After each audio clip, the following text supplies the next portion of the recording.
back to our podcast, "'Tis But a Scratch, Fact and Fiction About the Middle Ages." I'm your host, Professor Richard Abels. In this episode, the third of a three-part series about Alfred the Great, I will be talking with Professor Ryan Lavelle. Dr. Lavelle is Professor of Early Medieval History at the University of Winchester in the UK. He was the student of, and is now the successor to, our previous guest on the podcast, Professor Barbara York. Ryan specializes in Anglo-Saxon and early medieval military and political history. His many publications include the single best book on Alfred's Wars, appropriately entitled Alfred's Wars, Sources and Interpretations of Anglo-Saxon Warfare in the Viking Age. The volume is more than an anthology of primary and secondary sources. It is a careful and insightful overview of all aspects of warfare in Middle and Late Anglo-Saxon England. It's a must-read for those interested not only in Alfred the Great, but in medieval warfare in general. Ryan's most recent book is Places of Contested Power, Conflict and Rebellion in England and France, 830 to 1150. Ryan also has the distinction of being the historical consultant on the popular BBC and Netflix series The Last Kingdom, based on the Saxon Chronicle novels of Bernard Cornwell that feature Alfred the Great, his son Edward the Elder, and his daughter Athelflaed, Lady of the Mercians.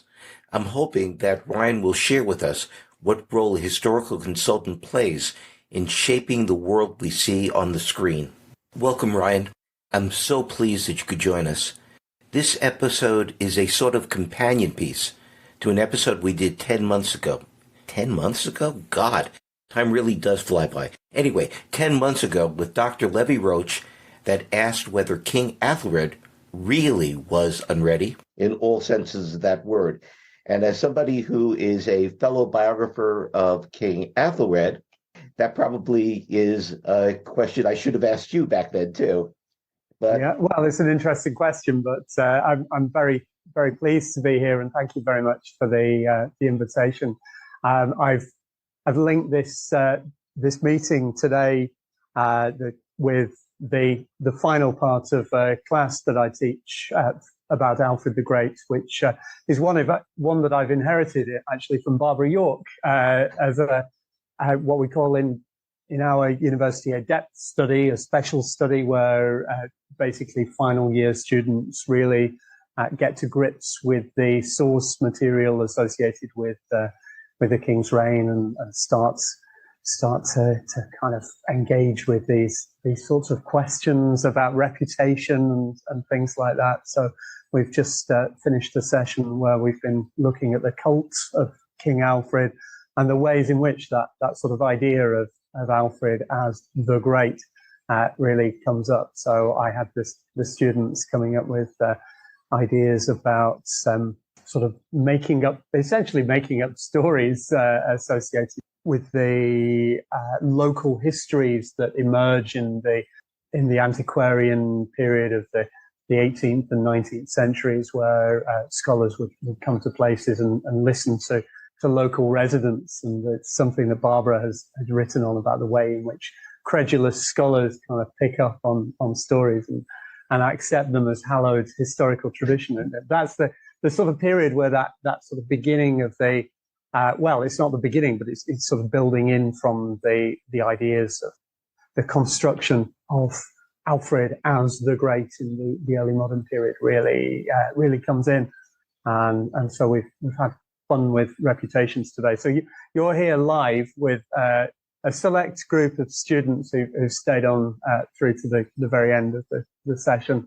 Excited to see somebody of such important standing within what they're studying. So Richard has hopefully mentioned his own work on Alfred, and we've used your book at many points along the way. Apparently there's going to be a second edition, because I got an email yesterday from Rutledge asking whether I actually intend to do a second edition. and the answer is, yeah, I guess so.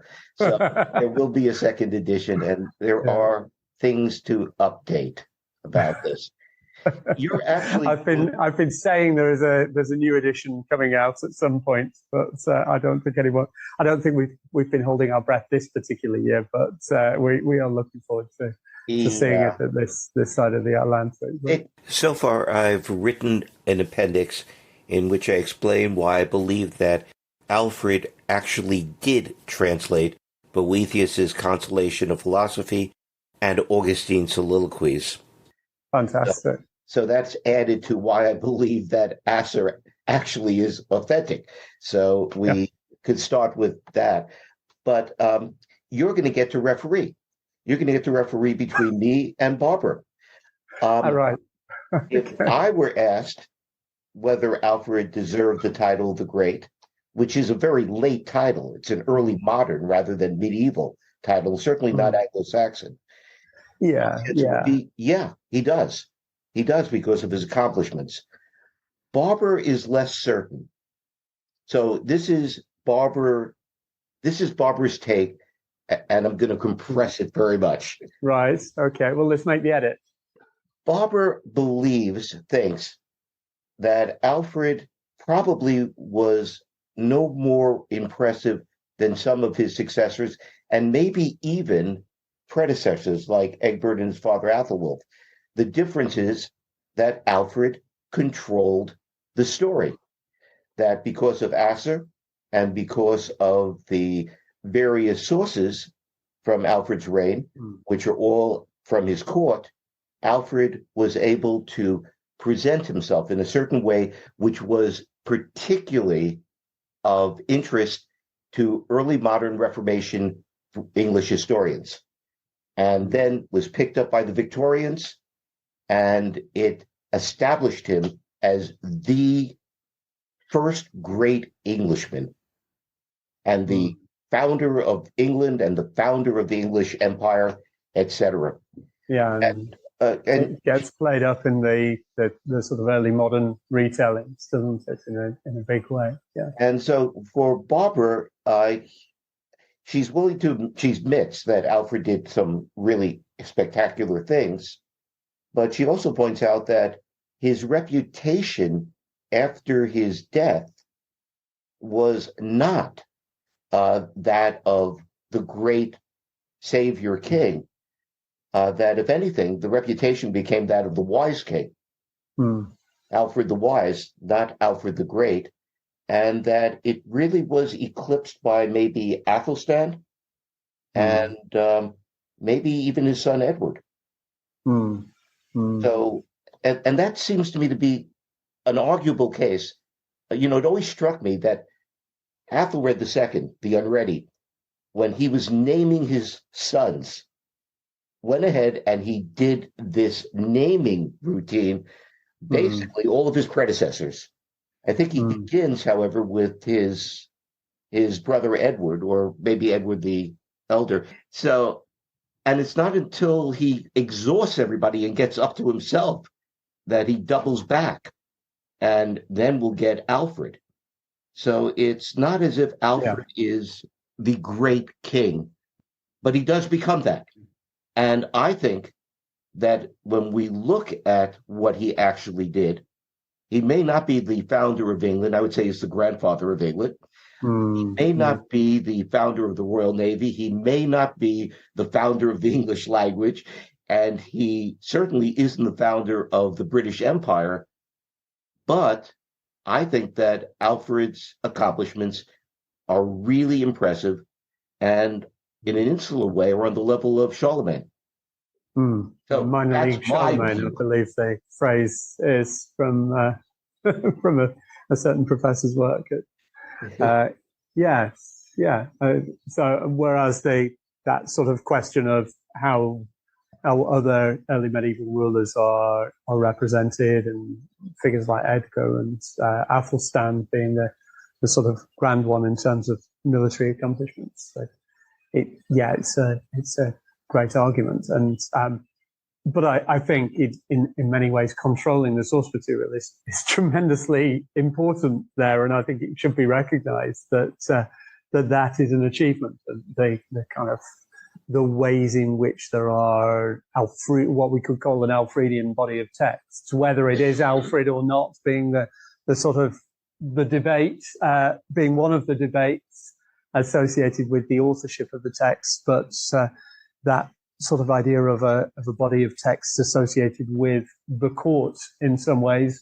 The court isn't necessarily a sort of single group of people in one room at all times, but there being that idea that there is this kind of controlling of the text and the controlling of the messages. The Anglo-Saxon Chronicle, for example, I find that quite an impressive sort of set of circumstances to be able to control that message. So I don't think we need to worry too much about what the reality was behind that. It's the presentation that is the sort of significant thing for thinking about Alfred's reputation. But yeah, it's fascinating that it's a couple of charters that mention Alfred, a couple of later 10th century charters, I think it is, that refer to him as the Wise. But it's, according to Simon Keynes, it's Matthew Paris who calls Alfred the Great, Alfredus Magnus, in the 13th century. Yeah, the first time. Doesn't catch on, but it will catch on. And he really, by 1901, when they have the millenary celebration, there's no question that Alfred is not only the great, but he's the most perfect man in all of history. And for me, the greatness of Alfred really comes down to his success. Mercia fell, East Anglia fell, Northumbria fell, Wessex didn't. And it's not simply because he won one battle at Edington. It's because after Edington, I really do think that he established a system of defense, which meant that he was thinking strategically, not simply tactically. Yeah. I know the argument for the Mercian boroughs, that there was in the 8th century fortified Mercian towns like Tamworth, but I don't see any evidence whatsoever for a system of fortifications. And in Wessex, the Burgle Hidage, which I really do think originates in the later part of Alfred's reign, the Burgle Hidage, I think, is a document which is a strategic document on how to defend a kingdom by having hardened, fortified towns. Yeah, it's about knowing what the resources are for the kingdom, and I think that the sort of tenor of the Alfredian text is about knowing the right resources. It's about to rule, the ruler must have his resources. So that's I think a part of it, thinking about the mathematics of it in many ways. So would you say that given Alfred's accomplishments, not only militarily, but his accomplishments in terms of literature, in terms of education, in terms of promotion of a theocratic kingship, an ideology, that this was unusual and impressive for the period and for the history of Anglo-Saxon England? Yes, I think it is unusual to have those accomplishments, those people surrounding the court, the kind of Carolingian model, essentially, which is translated into late 9th century Wessex very effectively. And I think there's a kind of an idea of theocratic kingship which goes up a level, goes up 2 levels in many ways in Wessex in the late 9th century. And sure, I mean, other previous rulers do run with, they are influenced by Charlemagne. So Offa is influenced by Charlemagne, for example. Think to the correspondence between Offa and Charlemagne, that brief glimpse of correspondence from the 8th century, to think what may have been lost from that. But I think nonetheless, the kind of survival of that body of evidence associated with Alfred's rule speaks to the way in which there is this kind of overall vision that's going on, and I think that's an important part of thinking about the greatness of Alfred. Okay, I mean, there may be self-aggrandizement in many ways, but I think when Matthew Paris picks up that idea in the 13th century, he's picking up the kind of seeds of what were being planted in the late 9th century there. And Alfred's only working with Wessex after all. He's only working with a comparatively sort of small territory across the south of England. Admittedly, Wessex had grown quite significantly as a result of Alfred's grandfather's achievements. Yes. But he's making use of the resources that are available to him. And importantly as well, I think that sort of significant thing is that reorganization, that taking the opportunity of the peace in 878, 879 to just kind of recalibrate things. It's a big element of the kingship of the late 9th century under Alfred. I don't see him as creating the shires, but I do see him as creating a blueprint that could be used for shiring, and was used for shiring by, I think, his son and his grandsons. Yes, yeah, those things are there in the 10th century. Yes, I think, well, William of Malmesbury, I think, has a lot to answer for from the 12th century, where he's talking about people being organized according to the hundreds under Alfred, and this being a sort of innovation. And I remember when I put together the Alfred's Wars book, and you speak very kindly of it there, by the way, Richard, and thank you for that.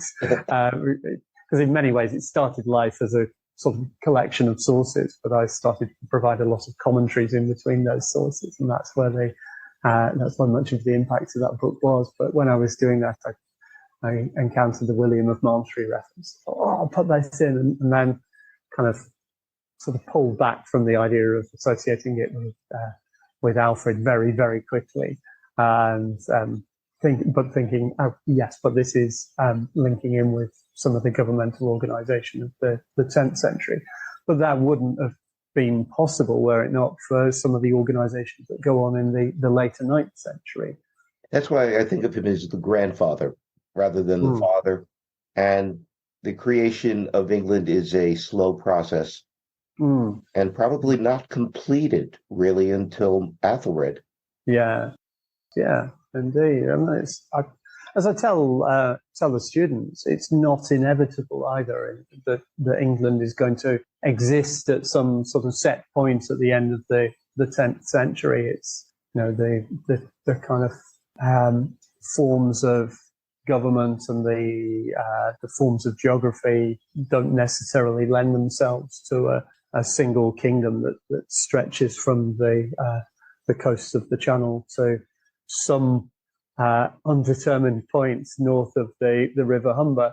It's a process of negotiation that goes on at many points during the 10th and indeed the 11th century. Well, I think that's one of the differences between the Carolingian Empire and what becomes England is the Carolingian Empire really continues to be what the Germans call a Personenverbandstaat, a political society that is based upon individuals and individual loyalty. And England has that. There's no doubt about that the king becomes the royal lord, the royal liege lord of all free men.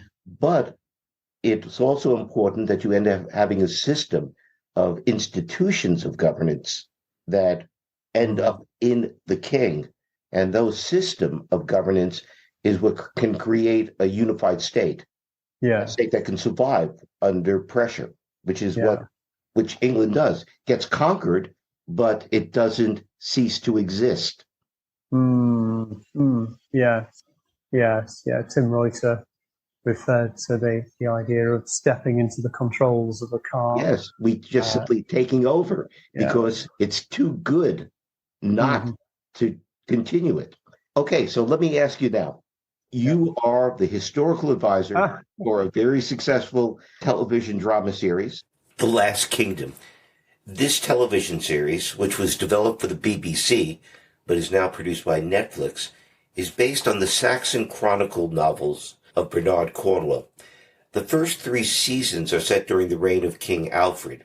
For those who have not watched the series or read the novels, Cornwell's protagonist is Uhtred of Bebbanburg. That is Bamborough Castle. Cornwell uses Old English place names for verisimilitude. Uhtred is a Saxon noble, the son of the Lord of Bebbanburg, who is abducted by a Viking warlord after his father is slain in battle and is brought up as a pagan Dane. His goal throughout the series is to reclaim his ancestral home, Bebbanburg, from his treacherous uncle. Uhtred ends up in King Alfred's court, where despite Uhtred's paganism and Alfred's piety, Uhtred becomes a key military advisor and commander. The relationship between Uhtred and Alfred is one of mutual respect, but wrought with tensions because of Uhtred's resistance to Christianity, Alfred's suspicions about Uhtred's loyalty because of his childhood friendships with Vikings, and Uhtred's pursuit of his personal agenda. Ryan, before I ask you about your role as historical advisor, it's only fair that I give you my overall reaction to the show and Cornwell's novels about King Alfred. I loved the first book of Bernard Cornwell's series. I thought that the first book was really, really good. And I thought he captured a sense of what Viking culture really was like in the late 9th century. I became less enamored as it went on because Uhtred kept on becoming the key character at every historical moment. I mean, yeah. And although at first I liked his portrayal of Alfred, which I thought was a nuanced and reasonable portrayal, again, the dependence upon Uhtred started to really get to me. I think the screenplay writers were really aware of this also, and they gave an explanation of why Uhtred doesn't appear in the Anglo-Saxon Chronicle. It will not be written that Alfred did stand on Uhtred's shoulders. So what I'd like is a couple of things. One is, what do you think about the portrayal of Alfred in the Cornwell novels and in the series? Yeah. Well, I mean, I loved it, but you would expect me to say that. That's one of the things with historians. You've got to engage with the bias of your sources, and Yes. Being involved with the series. I'm obviously going to say I loved it, but I really did. I really enjoyed working with the team on it, and really enjoyed reading the portrayals of Alfred in scripts and helping them with little details when appropriate. The thing I'm just kind of amused by your reference to Uhtred being there and being there at all these moments in history. I'm just wondering about this sort of idea of the Forrest Gump of the early Middle Ages and all these sort of major historical moments. But it kind of reminds me of a question I was asked about it as a historian. Does it bother me that Uhtred was given credit for all these things that Alfred was given credit for?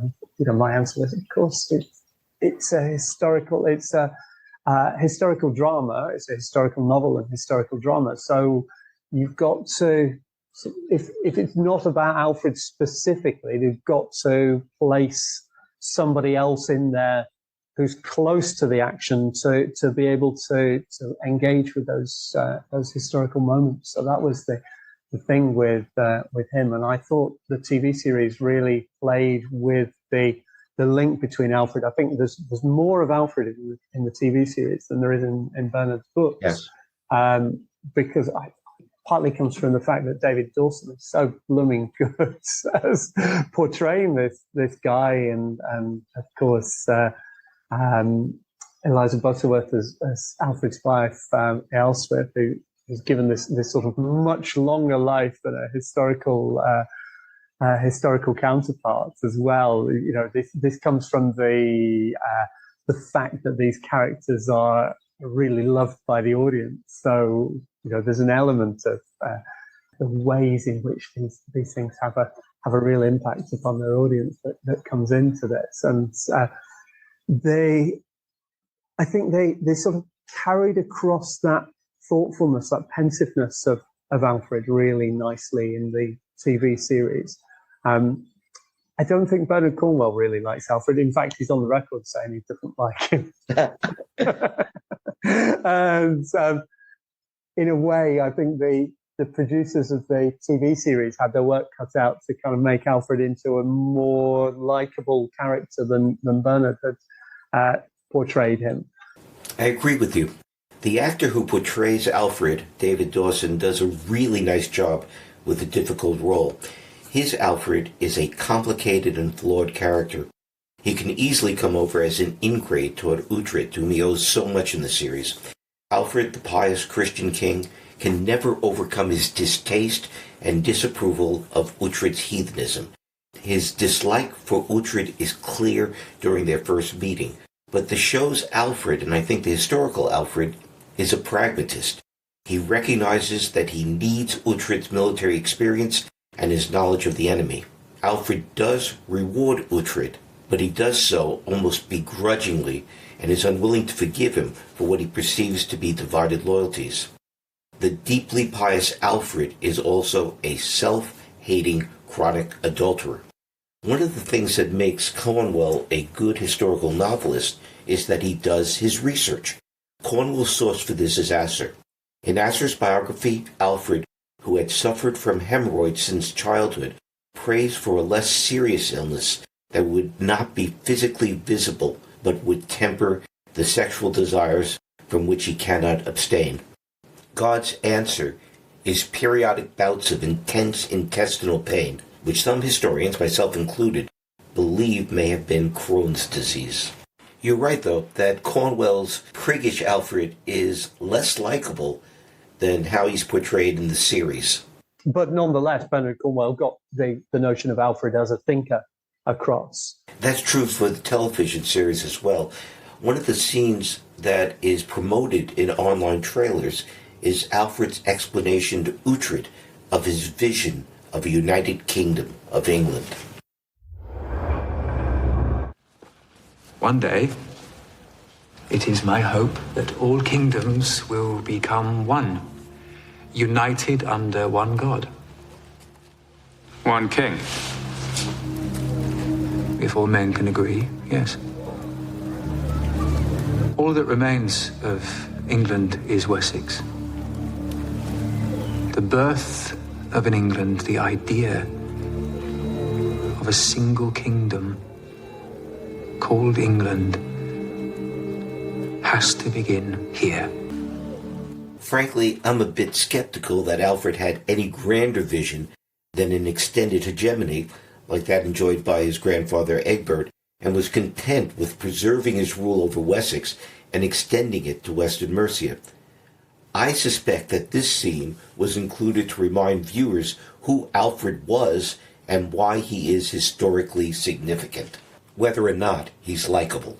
And that sort of idea of whether he would be likable, whether Alfred would be likable, because there's a thing about, from the audience perspective, I think as TV audiences were sophisticated enough in the 21st century, thank goodness, to be able to kind of like a character without necessarily liking the character, without wanting to be friends with them per se. And that's, I think, where it plays. I've argued this in a previous episode. I've argued that one of the difficulties of making any movie about the Middle Ages or TV show about the Middle Ages is that to be successful, to be popular, an audience has to be able to like and identify with the protagonist. If the protagonist is so alien that the audience just doesn't understand why the protagonist is doing what he or she is doing, there's a feeling of alienation. It's like the incredible movie Percival Le Gallois, which is so medieval that nobody watched it. I mean, it almost cost Eric Romer his career.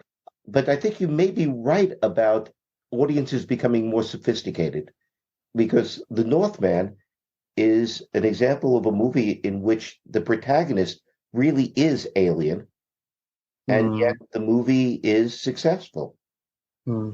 So maybe it's at that point. And I agree with you with the portrayal of Alfred. It's nuanced. He's an intellectual. He's thoughtful. And he's able to understand the value of the instruments that are available to him. Yeah, the representation of the astle given as a kind of token of his kingship.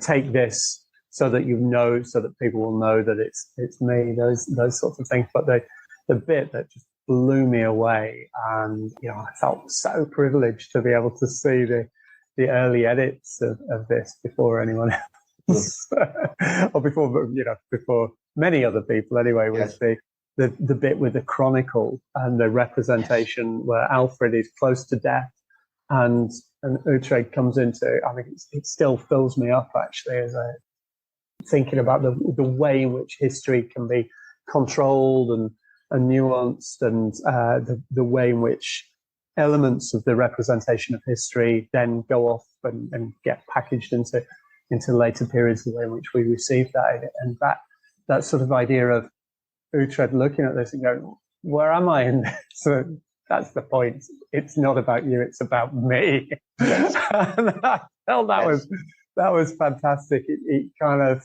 really spoke to what the Anglo-Saxon Chronicle was about, and some people have commented about the representation of the Chronicle being a Latin document on the page on the screen, and oh dear, that's not the Anglo-Saxon Chronicle. The Anglo-Saxon Chronicle is in Old English, but the brief for me was to provide them with text which referred to Alfred's life, and I thought, immediately as a sort of historian who works on the 9th century, I thought, well, Asser's life of Alfred hasn't really had much of a run in, as a text in it, and I thought it was its opportunity to influence that representation of the Chronicle. So that's there, and of course there's illustrations. No illustrations in 9th century manuscripts to speak of, really. In West, anyway. I have to add that the sort of workaday notion of the manuscripts is bigged up by putting an astle in, packaging an astle with it to make it into a fantastic deluxe manuscript. But so there wasn't anything to kind of work with for inspiration there. So those wonderful images of, they're obviously more than a century later, that illustrate it, kind of feed into that representation. But it sort of gives life to the idea of the Chronicle as something associated with Alfred's reign. And again, it sort of speaks to the way in which audiences, television and being a visual medium, it needed those illustrations in order to sort of carry it through for those who aren't necessarily reading the Latin of the manuscript. The first time I really appreciated that the Anglo-Saxon Chronicle, as it survives, the A manuscript, the Parker manuscript, how much of it is Alfredian, really Alfredian, because I know all of the debates over, is when I took a look at the Latin Chronicle of Athelweard, and how different it is with its treatment of Edward as being the hero of the second round of Viking Wars, that Alfred gets eclipsed, and that indicated a separate chronicle transmission. And it struck me, this is mainly because I taught at the Naval Academy, so I've been with military people for so long, is that every admiral who becomes superintendent immediately has to make his mark, which meant that that his predecessor always had to have left something undone. And it's a mark which you have to make before your term is over. And you can't leave it undone, because if you do, it's going to be credited to your successor. That strikes me as these kings are very much concerned with their reputation, especially Alfred, I think, is concerned with reputation. So do you think that could play into thinking about the naval victory not victory, Sort of in 896 with the building of the ships, or the representation of the building of ships. Let's do something here and sort of leave a legacy there. And I think it could be pointed out it's not so successful. Not terribly successful, but it is so Alfred. The idea that he's going to come up with a new design and that he's going to supervise it, even if he has his Frisian experts, shipbuilders with it. I think the thing that comes through to me with Alfred is that he is a little bit of a control freak. Yeah. He really has his hand in all of this stuff. One of the things that really did impress me about the TV show is that it showed Alfred to be both a truly pious Christian, devoutly Christian, and yet flexible, which struck me as being true to the Anglo-Saxon Chronicle's portrayal of him, and according to what I read of the sources, that he truly saw himself as being chosen by God. Yeah. And at the same time was willing to be tolerant of heathens who could be of use to him. Yeah, and I think that is one of the things I recall that being part of your discussion of Alfred as a peacemaker. It's a very influential work that I read back when I was a graduate student. Actually, your piece in Haskins. I'm really old. That's what you're trying to say. I'm very old. Okay. Oh, no. It's the I was highlighting its significance historiographically, Professor Abels. That was the thing for that, and I thought I thought that they portrayed that sort of aspect of the long game, the sort of sense that there's many different levels of plots that are going on, and for me as a viewer and for me as a historian, trying to sort of follow what the ideas were in the scripts, it was great fun to sort of think, hang on, where is Alfred going with this? And I had the luxury of being able to sort of jump through, but I didn't. I tried to read it page by page and be blown away by some of the sort of ways in which the sort of Machiavellian, we've got to use that word, haven't we? Machiavellian plot twists were going there. And I think that is a thing with it. It's that sort of sense of the greater, the sort of long game as well as the immediate victories. And sometimes those, sometimes the long game is more important than the immediate victories, and not worrying so much about who might get hurt in the process as well, I think is the other thing for it. And and how people around him might be of use to him. So Uhtred in that sense is a fictional character. There's a little bit of history in that figure, but it has nothing to do with Alfred specifically. But people around Alfred, using people around him, I think is evidently part and parcel of the court culture in the early Middle Ages. I think Alfred's success is, as a historical figure, is predicated on those figures of talent who were around him and making best use of those people. It's a period in history in which success depends upon being able to inspire loyalty and to be able to inspire loyalty by rewarding.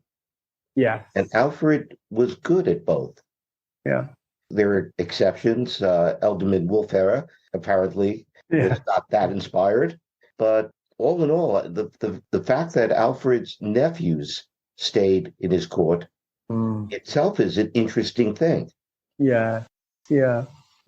Although I think part of me thinks there's something going on with him setting them up to fail after his death, essentially. Oh, I think setting them up with no opportunity to pushing them against the wall, essentially. If indeed it's both nephews. I mean, Ethelhelm may well be dead by 899, but Ethelwald's action seems to be sort of born partly out of desperation. It is. And he could see that Alfred was setting up Edward. It's even possible that he may have elevated him to be King of Kent. There's a possibility of that. Oh, yes. Yeah, distinct possibility. I think, thinking about his appearance on the Charter witness list. Yeah. So Athelwold could see himself being pushed aside. The Alfredian sources are unsympathetic to Athelwold and his claim to the throne, but they are not nearly as brutal as Cornwell and the screenplay writers. In the books in the series, Athelwold comes over as a worthless, drunken lout. In the first episode of season 1, he's introduced in a drunken stupor in a garden. His father, King Alfred, calls him an embarrassment and says he's unfit to be his heir. At this point, I could imagine Alfred saying, "Hear, hear." However, given that Athelwold was a child at the time of his father's death, this assessment strikes me as a tad harsh, but it accomplishes two things for the series. First, it justifies Alfred's succession to the throne. Second, it sets up Athelwold to be one of the main antagonists to Uhtred. The series simplifies history by eliminating Athelwold's brother Athelhelm, about whom we know virtually nothing anyway. One of the things that always interested me, even though I grant that Alfred himself is not the king's name to conjure with afterwards, it's that his lineage, not Egbert's lineage, but it's Alfred's lineage, which becomes the lineage that makes you king-worthy. Yes, yeah, absolutely. So, we don't have we don't have Ethelwerd, the chronicler, trying to project himself as a king. There's no indication that Ethelwerd was considered to be even throne-worthy in 978, when a child, Athelred II, Athelred the Unready, was elected king. And this despite Athelwerd, as he tells us, being a descendant of Alfred's older brother, King Alfred, which is interesting. You don't have any of the collateral lines. You have none of the collateral lines striving for kingship. That's a truly successful king who manages to establish his lineage as being the lineage of the throne-worthy.